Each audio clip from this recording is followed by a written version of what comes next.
Hello everyone, welcome to today's episode of Showcase on Warframe. Today's subject, the Zephyr. Now, Zephyr is a bit of an odd Warframe. She's designed more or less for mobility above everything else. And what she does best is pushing damage away from herself. Now, in terms of demographics, she doesn't have a very wide usage, because, again, this is more of mobility over anything else. Let's move on to stats of Zephyr, since she's a bit of an oddball. Anyway, let's start off with health. Health, 150, which is pretty good. Shields, also 150, which is pretty good. Armor, 15. Yep. So that's one of the reasons why she's not very popular. Her power is a standard 100. Sprint speed is a 1.15, making her rather quick among others. She comes built in with a Vazarin, pretty much as an Aura Polarity, Madurai, and a Neuromod in the bait upgrade table. And her passive, she pretty much has, she has low gravity at all times. She jumps in the air, she'll descend a lot slower than most other people. And aim glide is significantly longer than everyone else's. So very different, yes. Now onto her powers, are pretty simple. You got Tailwind. Activating at pretty much any point, it will send you surging forward.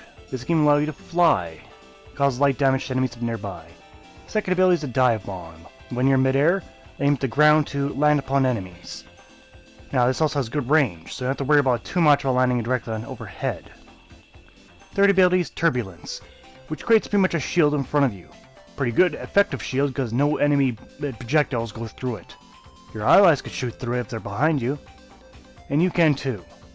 So yes, this is a very effective shield, probably the best in the game in terms of effectiveness. It has a long duration if you play your cards right, it doesn't need power strength, and as long as you have a good bit of range, you'll be just fine fully covered.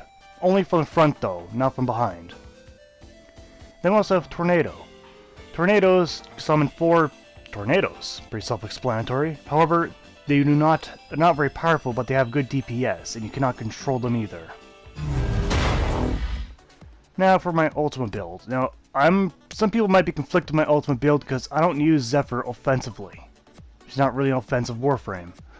But anyway, I have my standard rejuvenation from Aura. You could be anything you want, but anyway.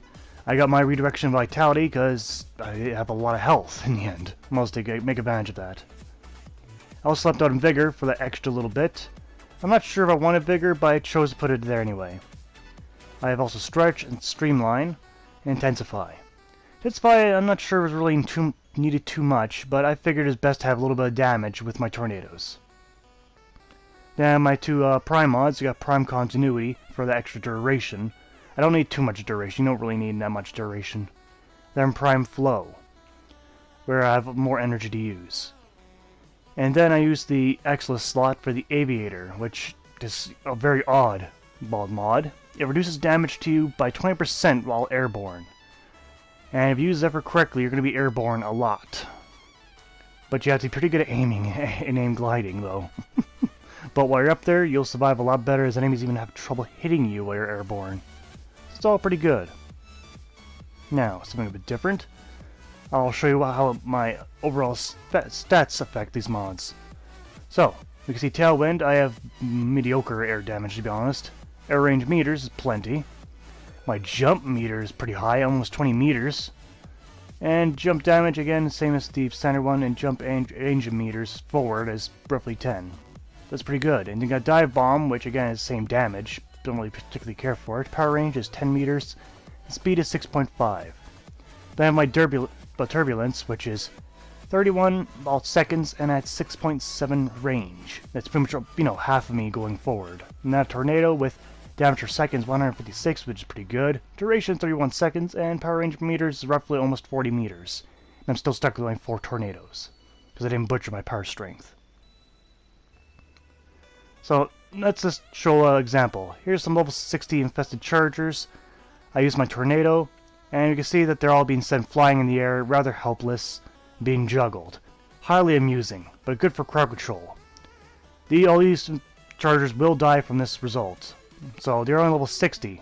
Not very the highest enemy, but again, Zephyr's not a powerhouse. She never is. Now, also, everyone uses her for, the Turbulence. As a demonstration, it got level 140 MOAs there. And here we go. Whole firing squad, and they can't do a single thing. I chose MOAs because they don't engage in point blank if they don't need to. Even that said, I got an enemy off to my right trying to take me out, but again the shield is long enough to even suppress his attack. Just behind me is where it cuts off. So yeah, pretty damn effective.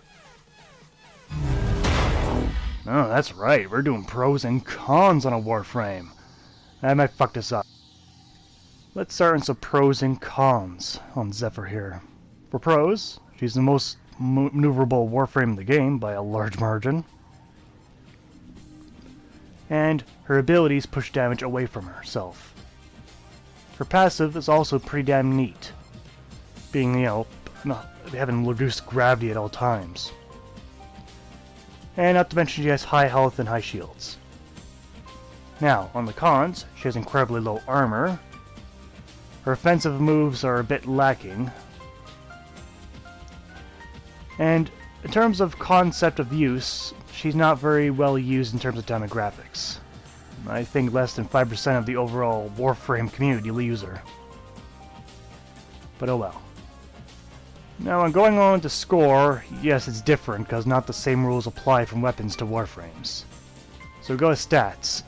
Okay, since I've never done this kind of scoring before. Stats, I'm going to say pretty much a 7 out of 10. She has good health, good shields, average power, good sprint speed, but the armor is just atrociously low. And it just really hits, she gets hit hard when she gets hit. Design, I'm going to give it 6 out of 10. Because there's a lot of lack of potential here. The third and fourth move are wonderful, but the first one's okay for moving around, but that's all it is. Second move, Dive Bomb, is a meh. Concept, I'm going to give it 8 out of 10. The idea of this Warframe is great. A flying Warframe, like Titania now does legitimate flying, but Zephyr did it first and still does it pretty damn good. Endgame use, 3 out of 10. She's good for distracting enemies and negating damage, but in terms of killing enemies, it's down to her weapons. And for Misk, well, 5 out of 10. As much as there are good things, there's plenty of not so good things. It's kind of a 50-50 balance with Zephyr. She's not the best Warframe, but there's still plenty of uses for her. But in total, Zephyr gets 29 out of 50, which is good. Just good though. There certainly has to be a lot changed for her to be excellent. Hopefully one day, but we'll see about that. Now Judgment? Judgment's... well, I'm going to say, honestly, it's a no. At the moment where Zephyr stands, she's not really the best choice. There's a reason why only 5% of the demographic use her. Now of that 5% or less, I'm not sure what the exact number is, but I know it's a single digit and it's low. Most people do not use her because she does not really give enough to the overall team effort. She's not really good for solo play either. So you got that weird mixed bag. But that is my opinion. That has been Showcase for today. I'd like to thank you all for watching, and I'll see you guys next time. Take care out there. Want to see a particular weapon here on Showcase? Leave a comment down below and it might be next weapon I choose. I'd like to thank you all for watching again, and take care out there.